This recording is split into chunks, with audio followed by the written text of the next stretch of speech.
rédacteur en chef de Smart City Mag, comme le disait lui tout à l'heure. Et je vais avoir le plaisir d'animer cette table ronde. Avant cela, je voulais remercier Édouard Forzy et ses équipes de cette invitation à intervenir à l'occasion des 25 ans de la mêlée numérique.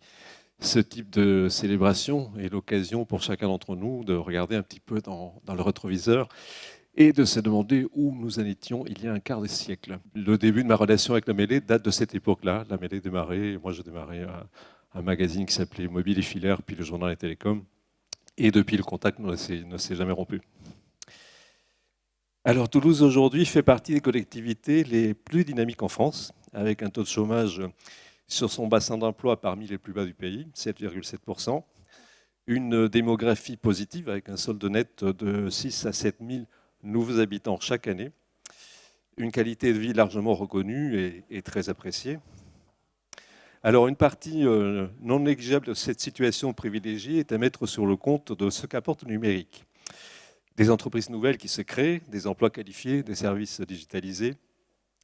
Une autre partie vient du fait que Toulouse est dans le petit cercle de métropole qui a mis très tôt à leur agenda une feuille de route de territoires connectés et durables.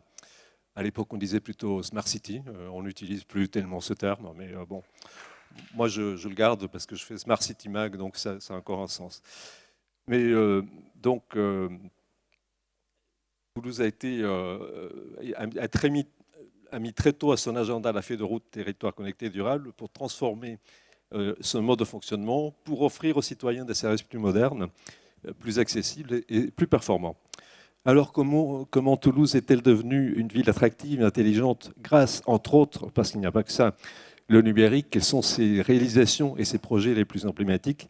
C'est ce qu'on va essayer de tirer au clair en compagnie de Sandrine Maton, qui est chef du service ingénierie de la donnée à Toulouse Métropole, Thierry Courset, directeur des systèmes d'information à Toulouse Métropole également, Thomas Prost, qui est chef de projet HI5, on ne dit plus Hi-Fi maintenant, on dit HI5, voilà. Ce projet européen donc de 5G souveraine à Toulouse Métropole, Philippe Maclar, directeur général de The Fil, Laure Petier, alors on dit Petit ou Petiette, j'avais un doute. Petier. Laure Petier, directrice régionale d'Action, et Olivier Legendre, qui est chef de projet chez Tisséo.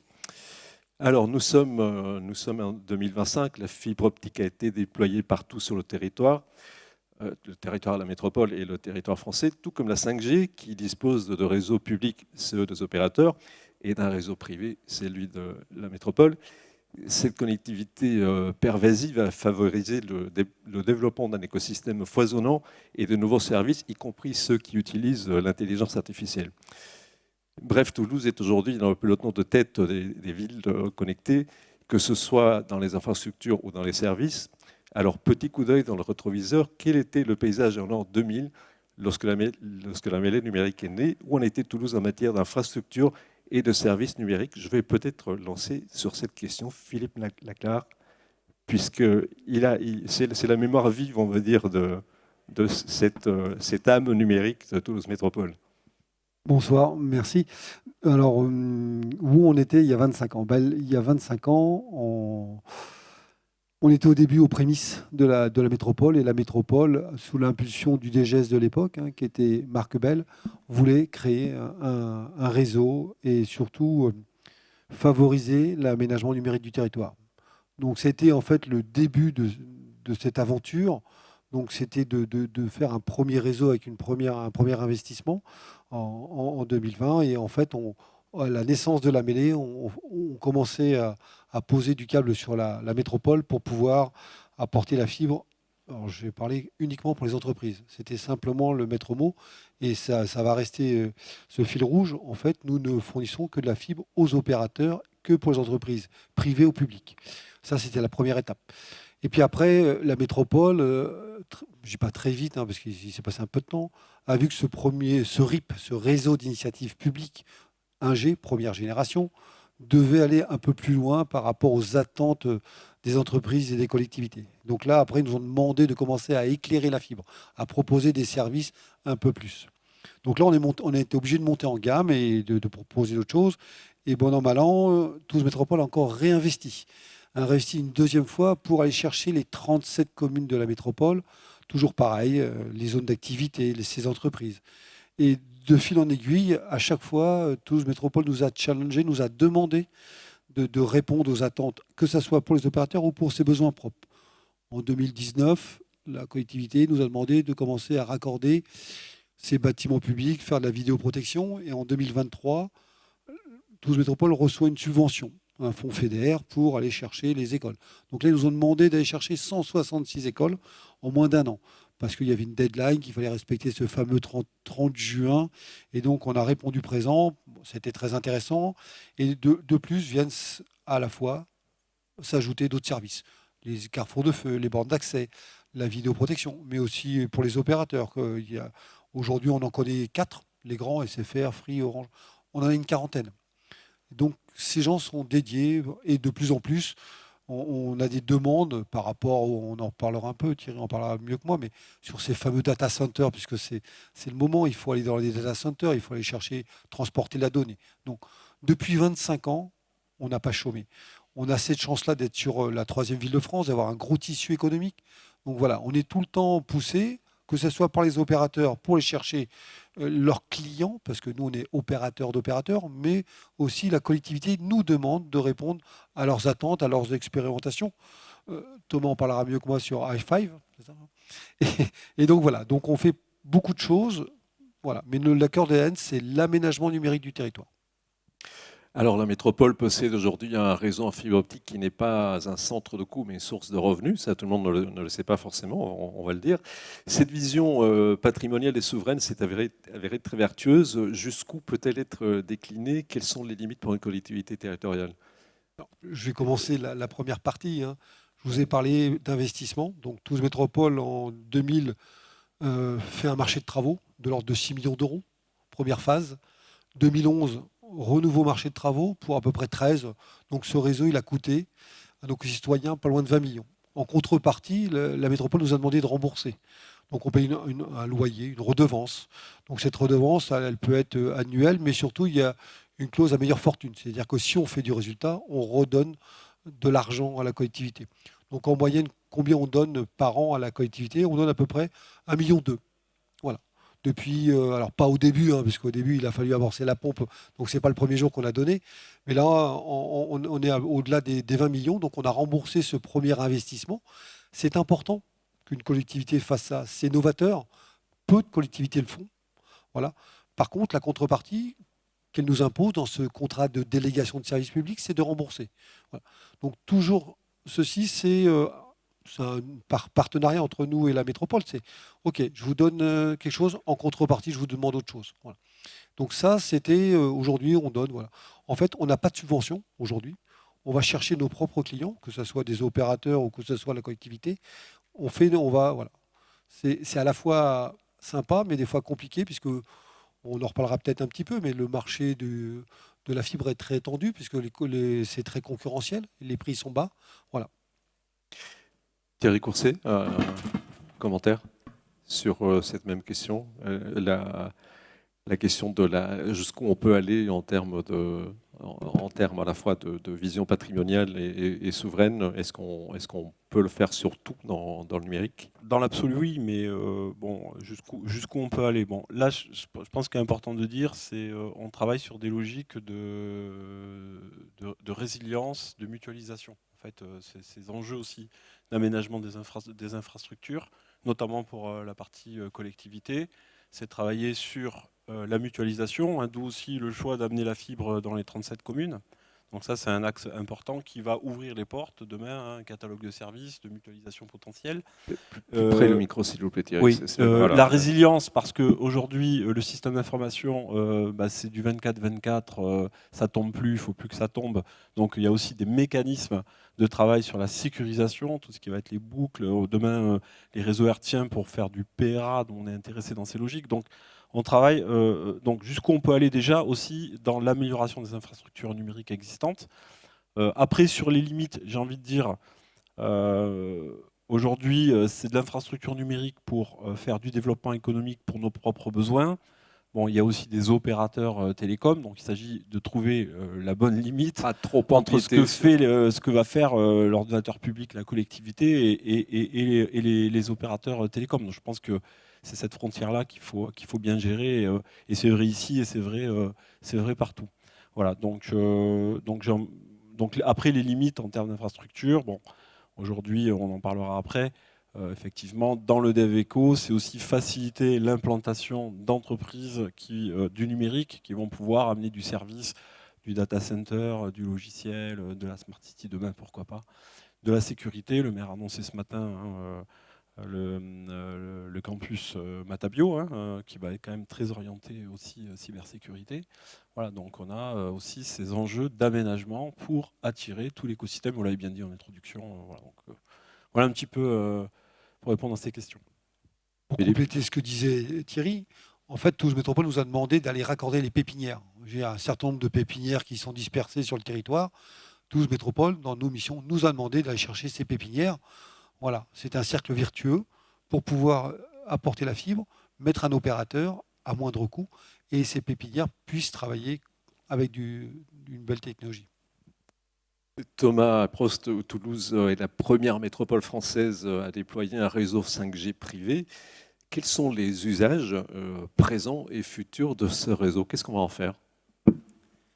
Oui, alors ce réseau, on l'a commencé donc en 2023 dans le cadre d'une expérimentation européenne, d'où le nom i5, High Connectivity via 5G, ou HI5, comme on le dit aussi à Toulouse. Voilà, donc on s'est un peu lancé dans ce pari de dire on regardait un peu cette technologie 5G, et est arrivé cet appel à projet qui avait pour objectif justement de démontrer que la 5G, c'est pas que pour les industriels. On parle beaucoup de la 5G industrielle, mais il y a aussi cette 5G collectivité justement qui permet d'adresser les besoins de la collectivité, donc dans divers usages. Donc on a commencé à travailler sur un domaine qui est important côté métropole, c'est sur la compétence sur la partie métropole et ville, sur la partie sécurité. Voilà, donc il y a tout ce qui est sécurité à la fois sur la partie bâtimentaire, sur sécurité des citoyens, sur toute la police municipale, la sécurité civile. On a un certain nombre de compétences qui nous fait un vivier important et qui utilise actuellement des réseaux de communication qui arrivent un peu à bout de souffle, alors qui sont fiables, hein, tout à fait, mais sur lesquels on se rend compte qu'on a des nouveaux usages, des nouveaux moyens de communication, plus orientés sur le multimédia, sur le partage de contenu, de vidéos, de photos. Et ces utilisateurs, on va dire comme dans leur vie personnelle, hein, où ils utilisent ces outils, sont demandeurs aussi dans le cadre professionnel. Donc c'est des choses qu'on a mis en œuvre sur cette expérimentation, donc ce qu'on appelle le fameux Mission Critical Push to Talk, avec des applis qui permettent de reproduire en fait les usages des anciens réseaux, donc ce qu'on va être tous fonctions de sécurité, perte de verticalité ou ce genre de choses, mais d'avoir ces fonctions de talkie-walkie, mais des fonctions aussi enrichies qui leur permettent, dans des situations, de mieux agir, de mieux agir face à l'environnement, d'être en relation directe avec un poste de commandement où ils peuvent partager rapidement des infos pour agir au mieux dans une situation. Après, on en a d'autres qui sont tournés plus sur la partie, tout ce qui est vidéosurveillance, donc tout ce qui est surveillance des sites de la métropole, sur lequel voilà, on constate qu'on a de plus en plus besoin de ces outils de vidéosurveillance, et on a besoin des fois de les déployer de manière un peu plus agile. Notamment, on a travaillé sur tout ce qui est surveillance des chantiers, ou sur lequel on peut avoir des chantiers qui évoluent au cours du temps et sur lesquels on va pouvoir positionner de manière stratégique des caméras 5G qui permettent aux plus proches de surveiller la sécurité de ce type de chantier. On a travaillé avec les cas d'usage sur la partie éducation aussi, donc avec l'IUT de Blagnac, sur la formation des étudiants sur les technologies 5G, justement, sur les aspects cybersécurité aussi également, et tout ce qui est aussi mobilité, transport. On a un cas d'usage avec Tisséo aussi sur le métro existant pour de la vidéoprotection dans la partie rame de métro, pour montrer comment la 5G peut améliorer ces sujets. On en parlera tout à l'heure, effectivement. Dans l'événementiel aussi, non? Il y a eu des... Oui, usages? tout à fait. Dans l'événementiel aussi, c'est de proposer de la connectivité, que ce soit à la fois pour du paiement, des exposants et aussi lié à cette partie sécurité événementielle également. Donc on a fait pas plus tard que fin août le festival de musique Rose Festival à Toulouse, donc a accueilli 115 000 personnes. Et sur ce genre d'événement, on voit que les réseaux des opérateurs peuvent être mis à rude épreuve, ce qui a été un petit peu le cas, et sur lequel on a eu aussi assurer la continuité d'exploitation ont pu avoir aussi les équipes dans ce type d'événement. Tout le monde veut faire de la vidéo live et c'était super d'ailleurs. Oui, tout à fait. J'avais vu quelques extraits, c'était super. Ok. Thierry Courset, quels sont aujourd'hui vos chantiers les plus emblématiques en termes de services numériques ou en termes que ce soit pour le consommateur final ou pour les besoins des métiers de la métropole? Je vais en choisir deux parce qu'effectivement, il y en a beaucoup. Je pourrais faire une liste à l'après-vert.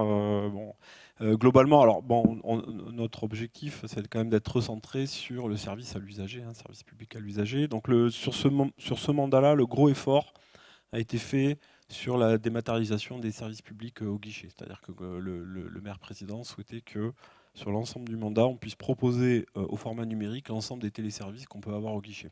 Donc là, on arrive donc en fin d'exercice.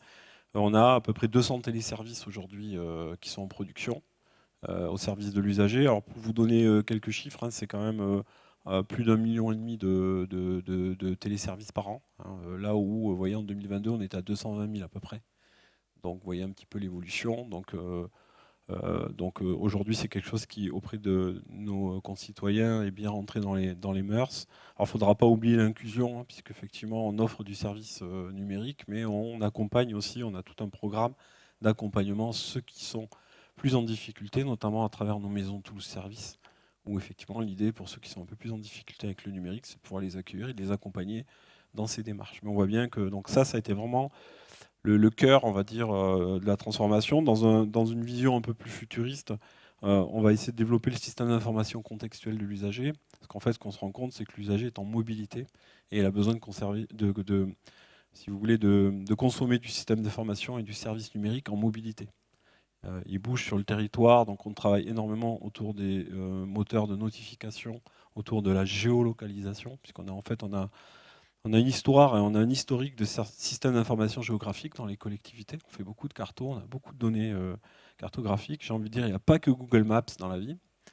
On a des données qui sont pas mal chez nous et qui peuvent aider l'usage. Donc on va travailler un petit peu sur toutes ces technologies. Alors l'IA, j'en parlerai pas, elle arrive. Bon, nous, on a un principe de prudence et qu'on teste avant de mettre en direct sur l'usager aujourd'hui. Mais on fait pas mal de tests, notamment métier. Sandrine pourra en parler. Mais on sent que c'est des choses qui vont arriver en termes de devenir. Et après, sur des projets plus internes, projets emblématiques, c'est quand même un projet de transformation. Aujourd'hui, on a commencé toute une trajectoire de Move to Cloud. Donc, on va progressivement abandonner nos data centers traditionnels pour s'appuyer sur tout le tissu industriel du cloud pour justement bénéficier de tous ces catalogues de services, bénéficier de ces possibilités. Mais j'en parlerai plus tard, je pense, sans mettre de côté toutes ces questions de souveraineté. Donc on étudie aussi tout ce qui est résilience, réversibilité, enfin voilà, toutes ces questions. Mais ça, c'est vraiment si je dois prendre deux grands projets actuels. Et vous n'avez pas un petit jumeau numérique qui est en construction? Alors, on a aussi du jumeau numérique, mais ça, moi, je vais faire 2 heures là. Alors sur le jumeau numérique, je parlais d'information géographique. Effectivement, on a équipé une voiture un peu similaire à ce qu'est la Google Car. Et donc, on a notamment, en complément de toutes les campagnes de photos aériennes qui permettent de générer des jumeaux numériques. Donc, jumeaux numériques, globalement, c'est la vue en 3D de l'information géographique dans lequel on va venir poser nos bases de données géographiques. Sauf que cette troisième dimension en vue aérienne, en vue du sol, elle n'est pas terrible. Donc, nous, on renforce ça par des campagnes. Donc, on a un véhicule équipé des caméras dernier cri qui passe dans toutes les rues. On a fait à peu près 30-35% aujourd'hui des rues de Toulouse et qui va au niveau du sol capter en fait toute l'imagerie qui nous permet de compléter le jumeau numérique, mais aussi de faire du traitement d'image, notamment pour des enjeux réglementaires. Ouais, on a des enjeux réglementaires qui fait qu'aujourd'hui, lorsqu'il y a un passage piéton, il faut qu'il y ait une visibilité à moins de 5 mètres, etc. Donc on fait du traitement d'image. Donc en fait, jumeaux numériques, traitement d'image, ça c'est des choses qui se développent énormément. Alors vous parliez tout à l'heure de Smart City, que le terme est en désuétude. On parlait aussi de ville intelligente, mais je pense que la ville en intelligence, c'est quelque chose qui restera tout le temps. Mettre la ville en intelligence, et le jumeau numérique, ça aide à ça. Merci. Sandrine Maton, vous travaillez à la direction de la transition numérique. Alors Thierry l'a dit, il y a 200 services déjà qui sont numérisés. Ma question, c'est est-ce qu'il reste beaucoup à faire pour finaliser cette transition d'une manière un peu plus globale? Est-ce qu'on est entré dans une ère où l'on cesse de transposer des procédures physiques en numérique? En clair, on arrête de mettre les serveurs en ligne pour bâtir des services qui sont nativement numériques. Alors, Thierry a un peu spoilé ma réponse, mais euh, le fait est, c'est que depuis toujours, la façon dont la mairie, la métropole travaille sur cet élément-là de dématérialisation, parce qu'au départ on parlait de dématérialisation, c'est qu'on part toujours du back-office, excusez-moi hein, de l'occitan, mais on part toujours du back-office pour aller vers le front-office, et ce n'est que parce qu'on a le système qui est solide en interne qu'on peut ensuite l'exposer à l'externe et faire en sorte que les usagers puissent l'utiliser. Parce qu'en fait, une dématérialisation ne vaut que si elle est faite de bout en bout, quoi. Donc voilà, donc c'est vrai qu'il nous reste encore quand même des choses sur tout ce qui est la signature électronique. Ça, c'est quelque part le dernier maillon pour avoir la dématérialisation de bout en bout, pour ne pas avoir rematérialisé jamais la procédure qui est exposée, quoi. Donc voilà, il nous reste encore quelques téléservices à déployer, bien sûr. Et puis la transition numérique, c'est aussi une transition écologique. Donc il y a ce travail-là qui a été entamé en 2021 par le vote d'une délibération sur une feuille de route de transition donc de numérique responsable, et donc qui se met en place par des actions très concrètes hein, de déploiement de PC reconditionnés, de déploiement de smartphones reconditionnés, par aussi une très grosse réflexion sur le décommissionnement des outils qui sont modérément utilisés. Voilà. Et donc, on éteint les choses qui ne sont pas utilisées, on fait en sorte de ne pas avoir d'outils redondants les uns avec les autres. On a vraiment une recherche de performance pour faire en sorte qu'on n'ait pas 3 outils qui fassent la même chose. Parce que 3 outils, c'est 3 fois des licences, c'est 3 fois du MCO, c'est 3 fois des gens qui doivent travailler dessus. Et on n'est plus si riche que ça hein, pour pouvoir faire ce genre de choses. Et puis ça n'a pas de sens, je dirais, pratique. Voilà, on reste très pragmatique hein, dans notre transition. Dans votre direction, il y a beaucoup de projets. Thierry en a choisi 1 ou 2 pour sa partie. Quels sont pour vous ceux les plus intéressants, ceux qui vous motivent le plus en ce moment? La question sur le document, c'était qu'est-ce qui me donne envie d'aller au bureau le lundi matin. Alors, j'avais trouvé la formulation un petit peu rude, parce que alors hormis le plaisir d'aller voir mes collègues, de boire le café avec eux, etc. C'est pour ça, voilà. Alors c'est vrai que je plaisante un peu là-dessus, mais c'est important aussi d'être dans une bonne ambiance de travail, hein, de pouvoir faire les choses de façon agréable. Et donc ça fait partie des éléments de motivation. Ce qui ce matin m'a poussé à venir assez tôt au bureau avant de venir à la mêlée, c'était de pouvoir propulser dans le circuit de décision une délibération sur la stratégie data et IA que la collectivité va voter le 15 octobre. Donc voilà, donc il y a les derniers petits ajustements rédactionnels qui vont avoir lieu. Ça va passer tout le filtre DGA, DGS, etc. Donc voilà, c'était ça qui ce matin m'a poussé à venir tôt au bureau pour faire en sorte que cette délib elle puisse faire son petit bonhomme de chemin dans le workflow pour qu'elle puisse être validée et passer en conseil donc, le 15 octobre. C'est vrai qu'on est lundi. Ma question, c'est qu'est-ce qui vous donne envie d'aller au bureau le lundi matin? Donc voilà, c'est répondu. Thierry Courset, le contexte géopolitique actuel a fait du numérique un véritable sujet politique et a remis la question de la souveraineté numérique tout en haut de la pile des priorités. Toulouse Métropole fait partie de l'initiative Tie-Break, donc trajectoire pour l'indépendance européenne. Est-ce que vous avez mesuré votre degré de dépendance? Parce que c'est un des premiers objectifs de cette initiative Tie-Break. Exactement. Alors c'est en cours. On est en train de remplir un fichier globalement qui se veut le plus exhaustif possible sur en fait l'énumération de nos actifs numériques et derrière de mesurer des niveaux de dépendance, alors ce qu'on appelle les technologies hors UE. Hein, je vous laisse imaginer ce que peut être le hors UE. Donc l'objectif c'est pour le NEC 25 à Strasbourg, donc 29-30 octobre de mémoire, de présenter un résultat consolidé. Donc là, aujourd'hui, on est sur 11 métropoles. Donc, un résultat consolidé pour mesurer la moyenne et l'écart type un peu de nos dépendances. Bon, comme ça, en première louche, hein, on estime entre 50 et 70% quand même les dépendances sur des technologies ROE. Et ensuite, de regarder aussi les secteurs. Si on prend l'IT et qu'on le découpe en spécialités, hein, le hardware, le software, les bases de données, les systèmes d'exploitation, de regarder les secteurs dans lesquels ces dépendances sont le plus marquées. Ça, c'est la première étape, effectivement. Et la deuxième, ça visera à apporter une réflexion collective sur, finalement, comment soutenir une trajectoire dans le temps, parce que ça passe en 2 jours, vers plus d'indépendance européenne. Et donc, c'est peut-être un peu tôt pour vous poser la question si vous avez fixé un objectif de réduction, puisque vous ne l'avez pas encore cerné totalement où vous en êtes aujourd'hui. Mais est-ce que vous avez une idée de pistes qui ont pu venir à l'esprit? Bien sûr, parce que en fait, c'est des réflexions que nous, les DSI, on porte déjà depuis pas mal de temps, avec les rachats successifs des uns et des autres. Mais globalement, ça ne peut pas être un objectif individuel, ça peut être qu'un objectif collectif.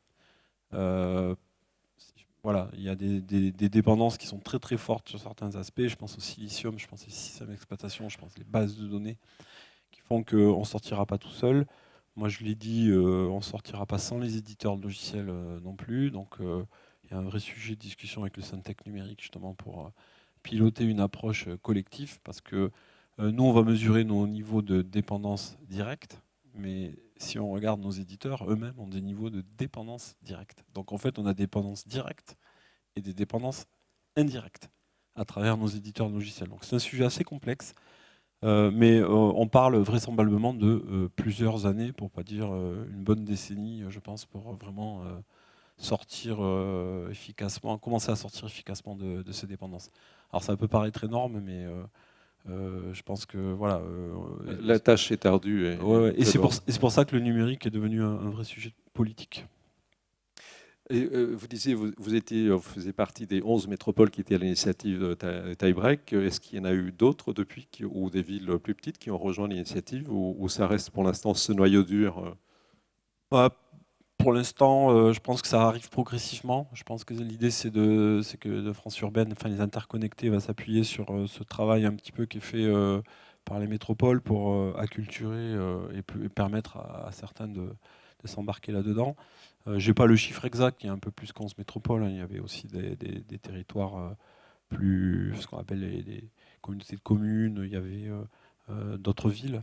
Mais c'est un mouvement qui vise à grandir, et dans lequel d'ailleurs l'objectif c'est d'aller sur un mouvement européen. Là on parle de métropole française, mais il y a une approche, notamment il y avait Eurocities sur les premières réunions, vous voyez, donc on a quand même une réflexion européenne sur cette démarche. On est loin d'avoir épuisé le sujet, c'est le début. C'est le début. Thomas, je reviens vers vous. On en a parlé tout à l'heure sur la fibre, qui était un centre de profit pour la métropole. Est-ce que vous avez la même ambition sur le réseau 5G, faire en sorte de vendre des services, de vendre la capacité, éventuellement des entreprises, à des opérateurs, à des tiers, pour faire du réseau 5G privé de Toulouse Métropole également un centre de profit? Entre guillemets, centre de profit. Alors, je dirais, on est au début de l'histoire, donc on est en train de la construire sur ces nouvelles technologies, sur cette continuité par rapport à la fibre. Hein, l'idée, c'est d'avoir ces deux technologies sous notre action pour répondre aux besoins. La philosophie côté métropole, on l'a vu précédemment, hein, il y a eu toute cette volonté de unification des réseaux, aussi de mutualisation des réseaux, sur lequel je vais refaire un tout petit peu d'historique, mais on avait ces différentes entités qui géraient les fourreaux, qui géraient la fibre. Il y a eu toute cette mutualisation. Maintenant, on a une entité qui gère les fourreaux côté métropole, on a une entité qui gère la fibre, donc qui est la la SPL The Fil, et il y avait cette volonté aussi d'équité, comme on l'a dit, sur le territoire. Donc d'être présent sur les 37 mairies, d'être dans toutes les zones d'activité. La philosophie qu'on va avoir sur la partie 5G privée, elle va rejoindre cet ADN qu'on a d'avoir cette volonté de servir en priorité déjà la partie collectivité et la partie service public, avec cette volonté de mutualiser. Bien évidemment, on va faire un investissement qui va être conséquent, comme on l'a fait précédemment sur la partie fibre.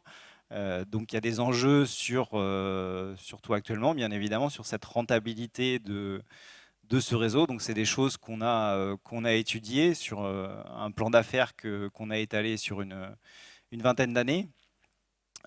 Et sur lequel, bien évidemment, il y aura ce besoin collectivité et il y aura aussi les opportunités qu'on va étudier sur de la commercialisation pour des entreprises, voilà. Après, c'est un véritable sujet, c'est des choses sur lesquelles il y a bien évidemment un dialogue à avoir avec aussi les opérateurs, il y a le régulateur dans la boucle aussi, donc il y a des sujets comme ça qui évoluent progressivement sur ces technologies et qui sont encore émergents. Mais après, oui, on a effectivement besoin de rentabiliser à la fois l'exploitation et sur le long terme cet investissement. Mais la priorité, c'est vraiment aussi ce qu'on va mettre en avant, c'est la plus-value en termes de fonctionnalité et de services qu'on va apporter aux directions de la métropole et à ses partenaires ça, c'est des choses qu'effectivement, on a plus de difficultés à mesurer sur cette efficacité et sur cette plus-value qu'on va apporter grâce à ces technologies. Alors vous êtes totalement pionnier sur le sujet. Est-ce que vous avez reçu beaucoup de visites d'autres collectivités qui veulent voir, savoir? Oui, tout à fait. Hein. Déjà, on a été les premiers sur cet appel à projet européen. Il y a d'autres collectivités qui ont rejoint derrière, qui nous ont demandé comment on a fait sur cette partie 5G. Il y en a plein qui viennent nous voir aussi sur tout ce qui a été fait sur l'activité réseau fibre et sur le réseau aussi côté fourreau, côté métropole. Donc on est très sollicité sur ces sujets d'infrastructure et on est très fiers. Et comme on le dit à chaque fois, on est là aussi pour accompagner et aider ces autres collectivités dans ces démarches pour les accompagner par rapport au modèle qu'on a initié déjà il y a très tôt. Sandrine Maton, j'avais une question sur l'IA, mais qui rejoint un petit peu peut-être ce travail que vous avez fait ce matin pour ce projet de délibération. Est-ce que le cadre d'intervention de l'IA, il est clair aujourd'hui pour la métropole, ou ça fait partie des choses à clarifier à travers cette délibération, entre autres? Alors en fait, il y a deux choses dans le cadre. Il y a un cadre, on va dire, de principe. Un cadre qui est politique. Hein. Quelles sont les grandes règles qu'on se donne, donc c'est-à-dire des règles sur la transparence, sur l'équité, sur le fait que ça doit répondre aux politiques publiques, sur voilà, ce genre de choses. Donc là, c'est vraiment des grands concepts. On a besoin de les poser parce que quand on se pose des questions après très concrètes, on a capacité à se référer à ces concepts. Et on peut se dire, bon voilà, est-ce que je vais dans la bonne direction? Donc voilà, donc la délibération, elle est vraiment très conceptuelle. Il y a 8 principes qui seront déclinés, donc je ne vais pas vous les dévoiler parce que voilà. Donc voilà, ça c'est un premier cadre. Et puis après, il y a un cadre, on va dire, opérationnel, là, qui est beaucoup plus concret, beaucoup plus pragmatique et quelque part même opportuniste. Et ça fait partie des éléments. Nous, quand on développe un cas d'usage qui utilise des algorithmes d'IA, d'abord sur notre plateforme Big Data, tous nos cas d'usage n'utilisent pas des algorithmes d'IA parce que ce n'est pas toujours pertinent. Donc c'est aussi ça, un des éléments du cadre, on le fait quand c'est pertinent et pas juste pour le plaisir de se dire « hop, super, j'ai un algorithme d'IA ». Il faut que ça serve à quelque chose, il faut que ce soit utile, utilisé, donc ça renvoie au côté numérique responsable. Et puis il faut qu'en face, on a un métier volontaire, il faut qu'on ait un client, parce qu'on ne peut pas aller les chercher comme ça. Alors on peut leur proposer des choses, mais si ça ne répond pas présent, on s'épuise pour rien. Et puis, ce n'est pas utilisé. Donc, on a perdu beaucoup de choses. On a perdu du temps, on a perdu éventuellement de l'argent, on a perdu de l'énergie, on a perdu la crédibilité aussi. Donc voilà, donc c'est ça ce cadre-là. C'est vraiment faire en sorte qu'on puisse répondre à une question et que le client, le métier nous dise bah voilà, j'ai un sujet, comment est-ce que vous pouvez m'aider à le résoudre?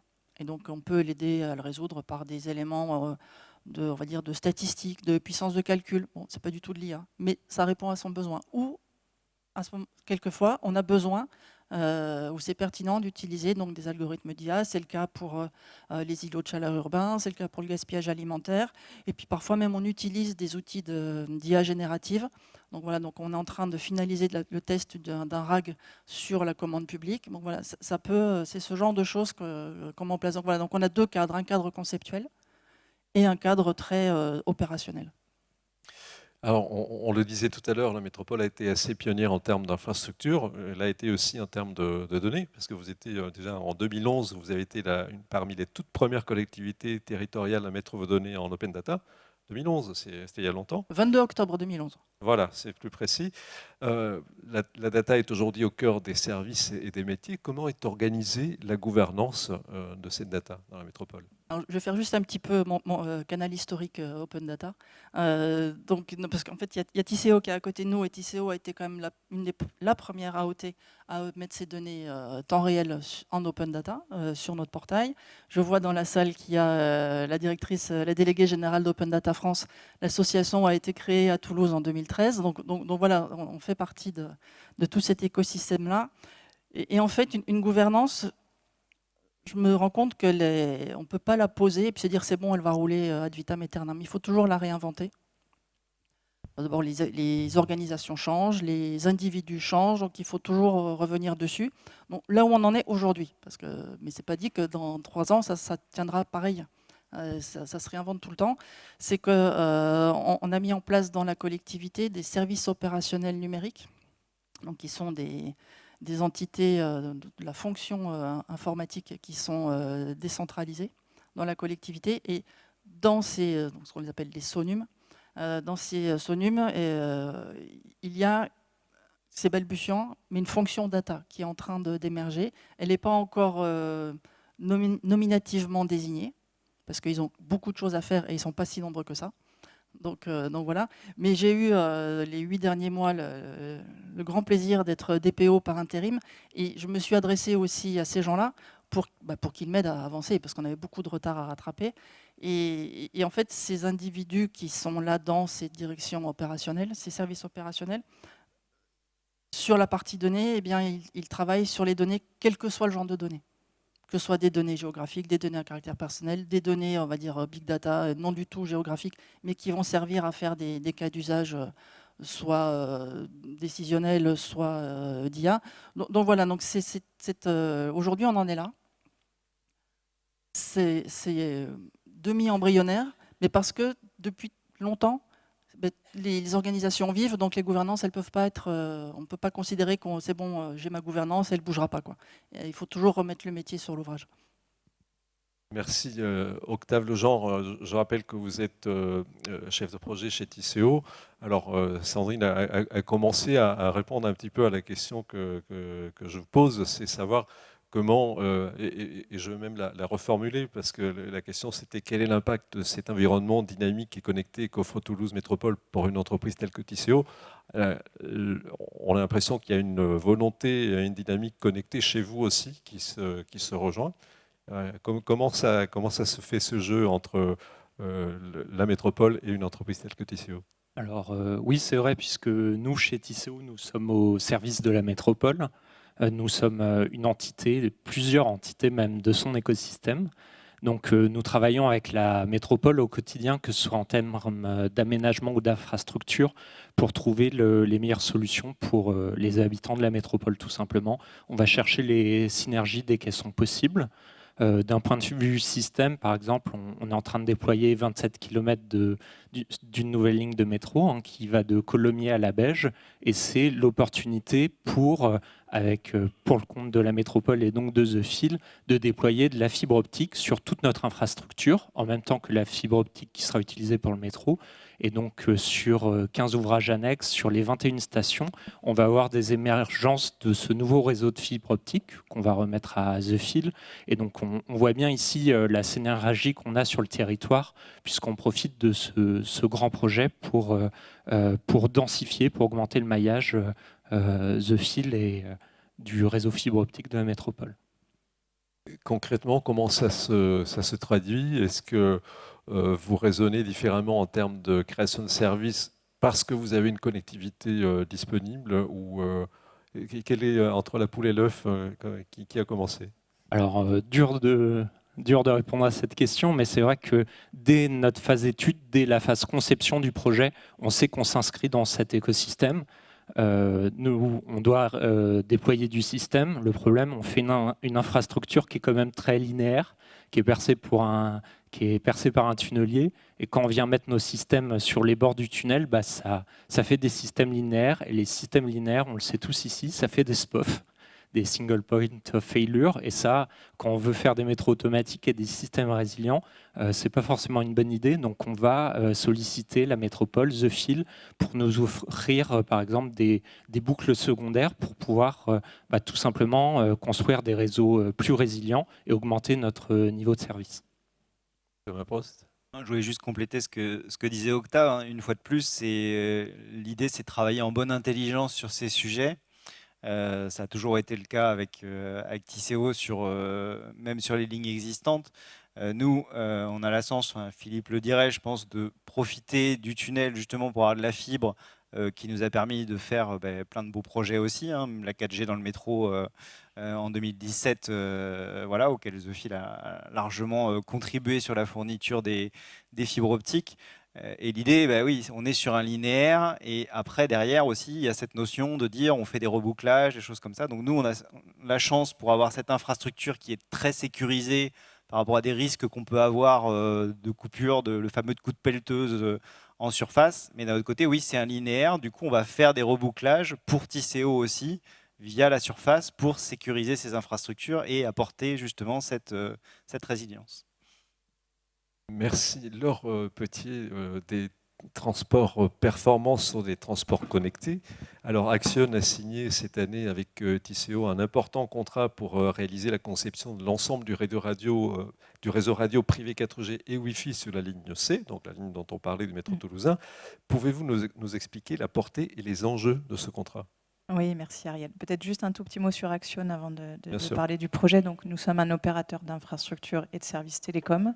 Comme The Fil, nous sommes délégataires d'un certain nombre de services publics sur des réseaux de première et deuxième génération.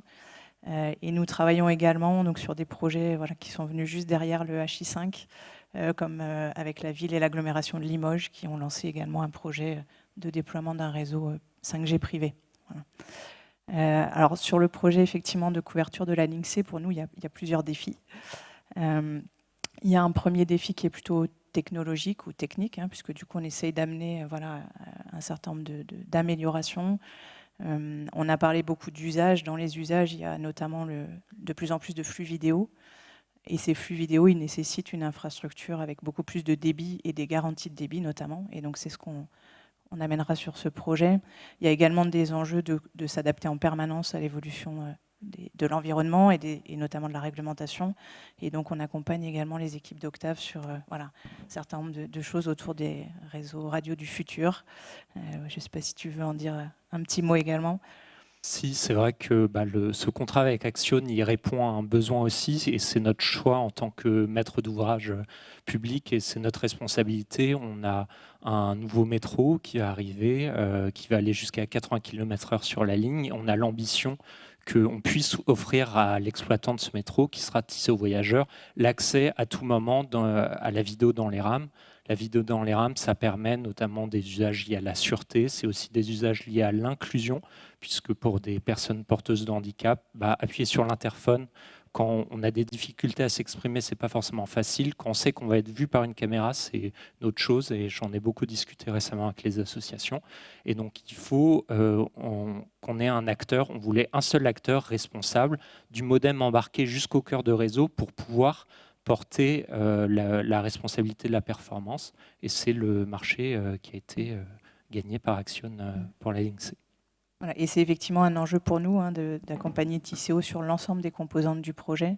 Pour ça, on s'appuie sur des partenaires. On s'appuie par exemple sur un partenaire qui s'appelle Eviden. Et c'est un modèle dans lequel on est habitué à travailler aussi. Voilà, et c'était important pour nous d'être capable de fournir cette solution entièrement intégrée. Je dis un tout petit mot parce que du coup, il y a les équipes du projet aussi qui sont dans la salle. Donc, on est vraiment fortement mobilisés autour de ce projet. Et peut-être le dernier mot en termes d'enjeux. On a évidemment l'ambition d'être au rendez-vous du calendrier, puisqu'on mesure tous la complexité d'un projet comme celui-là. Et ça, c'est une composante d'un projet global qui est la livraison de cette ligne. Donc voilà, on sera fortement mobilisé pour assurer le calendrier. Et puis le niveau de service, on en a parlé, évidemment, ces systèmes, ils sont critiques. Donc ils doivent fonctionner de manière permanente. Et donc c'est aussi pour nous un enjeu et un point sensible de garantir que notre travail sera de bonne qualité. Merci. Alors, j'ai une dernière question et ce sera pour Sandrine Maton avant de prendre les questions de la salle. Le revers de la médaille du tout numérique, c'est le risque de laisser au bord de la route une partie de la population qui n'est pas à l'aise avec ces outils. Comment se prémunir contre ce risque ? C'est vrai que depuis ce matin, j'entends cette chose-là, mais les gens qui ne sont pas à l'aise avec l'administration en ligne, en fait, déjà, ils ne sont pas à l'aise avec l'administration en général. C'est vrai. Hein. Moi, je vois mes enfants, quand ils ont des problèmes administratifs, ils viennent chercher un adulte premium, c'est-à-dire les parents, alors qu'ils sont très à l'aise avec le numérique. Hein, mais en revanche, c'est la partie administrative qui est plus compliquée, quoi. Donc, je pense qu'il y a vraiment faut réfléchir sur la façon dont on gère la partie administration dans notre environnement global. Et effectivement, la partie numérique, c'est indépendant, mais c'est pas le seul aspect de l'affaire, quoi. Donc comment on fait ?